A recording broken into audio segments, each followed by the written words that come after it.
Hi everyone, welcome back to dream UK. अभी से कुछ महीने पहले मैंने एक वीडियो बनाई थी जिसमें मैंने आपको बताया था कि यूके में जो यूनिवर्सिटीज़ हैं वो बैंकरप्सी की तरफ बढ़ रही हैं। बहुत बुरी हालत हो रही है यहाँ पे यूनिवर्सिटीज़ की, बिकॉज़ जो स्टूडेंट्स यहाँ पे आ रहे हैं वो काफ़ी कम होते जा रहे हैं। मैंने उस टाइम आपको बताया था कि अराउंड 33% ड्रॉप थी स्टूडेंट वीज़ा एप्लीकेशंस में, बिकॉज़ वही वो टाइम था जब नए वीज़ा स्पॉन्सरशिप रूल्स को इंट्रोड्यूस करा गया था, जहाँ पे जो सैलरी रिक्वायर्ड होती है फॉर स्पॉन्सरशिप वो काफ़ी बढ़ा दी गई थी। एंड उसी के साथ साथ वो इलेक्शन से पहले वाला टाइम था, तो उस टाइम वो रैपिड रिव्यू चल रहा था ग्रेजुएट वीज़ा का। तो काफ़ी डर बन गया था लोगों के बीच में कि यूके में स्पॉन्सरशिप मिलना भी इतना ज़्यादा मुश्किल हो गया और ग्रेजुएट वीज़ा को भी ये रिव्यू कर रहे हैं। तो यहाँ पे अगर फ्यूचर में ग्रेजुएट वीज़ा ही नहीं मिला तो आने का फ़ायदा क्या होगा? आप इतना पैसा लगा के यहाँ पे पढ़ने आते हो, 1 साल यहाँ पे पढ़ते हो और उसके बाद अगर आप अपना पैसा ना कमा पाओ तो ये तो बहुत दिक्कत की बात है। तो वही अनसर्टेनिटी, वही डर लोगों के अंदर था, तो बहुत कम लोगों ने यहाँ पे एडमिशन के लिए अप्लाई करा। और यूनिवर्सिटीज़ को पता थी ये बात, वो गवर्नमेंट को कह रही थी आपको जो भी डिसीजन लेना है वो जल्दी लो और क्लियर कर दो कि ग्रेजुएट वीज़ा रहेगा, क्योंकि बहुत सारे लोग डर के चक्कर में यहाँ पे एप्लीकेशंस नहीं कर रहे हैं। ठीक है, तो उस टाइम मैंने आपको बताया था कि यहाँ पे बच्चे कम आ रहे हैं, उससे होगा क्या कि यूनिवर्सिटीज़ को पैसे कम मिलेंगे। यूनिवर्सिटीज़ को पैसे कम मिलेंगे तो यूनिवर्सिटीज़ रिसर्च ग्रांट अपना कम कर देगी, क्योंकि उनके पास खुद के पैसे नहीं होंगे। उसकी वजह से क्या होगा, जो रिसर्च पेपर यूनिवर्सिटीज़ पब्लिश करती हैं वो कम होगा। रिसर्च पेपर जो यूनिवर्सिटीज़ में पब्लिश होते हैं वो एक बहुत बड़ा फैक्टर होता है यूनिवर्सिटी रैंकिंग के पीछे। वो कम होंगे तो यूनिवर्सिटी रैंकिंग्स गिरना स्टार्ट हो जाएंगी। और आप मेरी बात नहीं मानोगे, मैं सोच रहा था इस चीज़ पे वीडियो बनाऊं, बट मैंने कहा चलो छोड़ो, उतनी पॉजिटिव न्यूज़ नहीं है तो मेरा मन नहीं करा। लेकिन अभी क्यूएस रैंकिंग 2025 की अगर आप देखोगे, आप इतनी सारी यूनिवर्सिटीज़ देखोगे यूके में जिनकी रैंक गिर गई है। कुछ टॉप की यूनिवर्सिटीज़ हैं जो इम्प्रूव हुई हैं, जैसे इंपीरियल कॉलेज लंदन है, वो second best in the world बन गया है। ऑक्सफोर्ड कैम्ब्रिज को भी पीछे छोड़ दिया है। लेकिन उसके अलावा अगर हम ओवरऑल रैंकिंग्स की बात करें, काफ़ी ड्रॉप देखने को मिली है ओवरऑल यूके की यूनिवर्सिटीज़ में।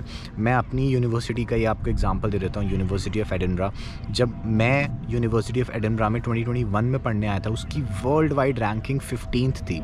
It was the 15th best university in the world, और उसकी अभी गिर के 27 हो गई है, 27 हो गई है 2025 में।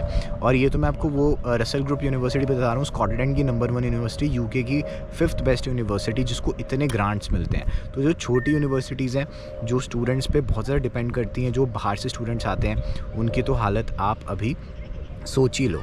तो अब हो क्या रहा है कि 67 ऐसी यूनिवर्सिटीज़ हैं जो ऑलरेडी अपने स्टाफ को फायर कर रही हैं। रिडंडेंसी वहाँ पे चल रही है, रीस्ट्रक्चरिंग चल रही है, ताकि वो अपनी कॉस्ट बचा पाएँ, क्योंकि यहाँ पे स्टूडेंट्स तो आ नहीं रहे और डोमेस्टिक स्टूडेंट्स की फ़ीस बढ़ नहीं रही है। तो अब इसके चलते हुए यहाँ पे एक यूनिवर्सिटीज़ की रेगुलेटरी बॉडी होती है जिसको ऑफिस फॉर स्टूडेंट्स कहते हैं। उन्होंने एक टेंडर निकाला है 4 मिलियन पाउंड्स का to hire a professional service, जो कि इन यूनिवर्सिटीज़ की हेल्प करेगी इनको इस सिचुएशन से बाहर निकालने में। तो बेसिकली ये जो प्रोफेशनल सर्विस प्रोवाइडर होंगे ये स्टूडेंट्स तो बढ़ा नहीं देंगे, ठीक है। तो ये रास्ते निकालेंगे कैसी यूनिवर्सिटी को एक बैंकरप्ट यूनिवर्सिटी होने से बचाया जा सकता है। तो उसमें वो काफ़ी चीज़ें कर सकते हैं। हो सकता है वो यूनिवर्सिटी में जो स्टूडेंट्स के जो कोर्सेज़ हैं उनको कम कर दे, जहाँ पे उतनी ज़्यादा डिमांड नहीं है, वो फ़ीस और बढ़ाने को बोले इंटरनेशनल स्टूडेंट्स की, या फिर स्टाफ फायर करने को बोला। आई डोंट नो, मतलब वो जो भी तरीके बोलेंगे यूनिवर्सिटीज़ को सजेस्ट करेंगे, उसके बेसिस पे यूनिवर्सिटी वो स्टेप लेगी अपना खर्चा कम करने के लिए, ठीक है। अब यहाँ पे सारी प्रॉब्लम ये हो रही है कि यूनिवर्सिटीज़ को ये चीज़ होती दिख गई थी कि अब उनके थोड़े बैंड बजने वाले हैं, क्योंकि इंटरनेशनल स्टूडेंट्स हो गए हैं कम। और यहाँ यूके गवर्नमेंट ने बोल दिया कि तुम्हारा जो भी होता है हमें फ़र्क नहीं पड़ता, हम तुम्हें बचाने नहीं आएंगे। मतलब अगर यूनिवर्सिटी का दिवालिया निकल जाता है, अगर वो इंसॉल्वेंट हो जाती है, तो गवर्नमेंट वोंट हेल्प, ठीक है। और गवर्नमेंट ने यहाँ पे जो डोमेस्टिक स्टूडेंट्स हैं उनकी फ़ीस भी नहीं बढ़ाने दी।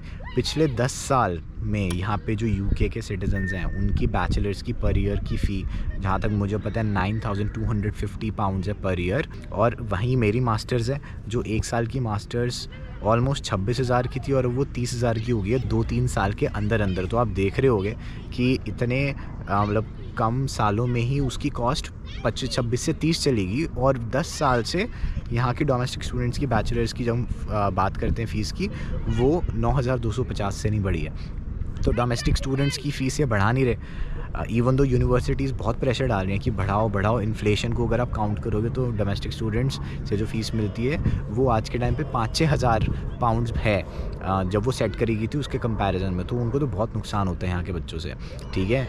लेकिन उनकी फ़ीस बढ़ाई नहीं जा रही और गवर्नमेंट कोई बेल आउट पैकेज निकाल नहीं रही यूनिवर्सिटीज़ के लिए जो बैंकरप्ट हो रही हैं। तो ये जो 67 ऐसी यूनिवर्सिटीज़ हैं, इनका जो नाम है वो मैं डिस्क्रिप्शन में एक लिंक डालूँगा, उसमें आप देख सकते हो कि ये कौन सी यूनिवर्सिटी है। मे बी आप इस यूनिवर्सिटी में पढ़ रहे हो, एडमिशन लेने वाले हो, ठीक है।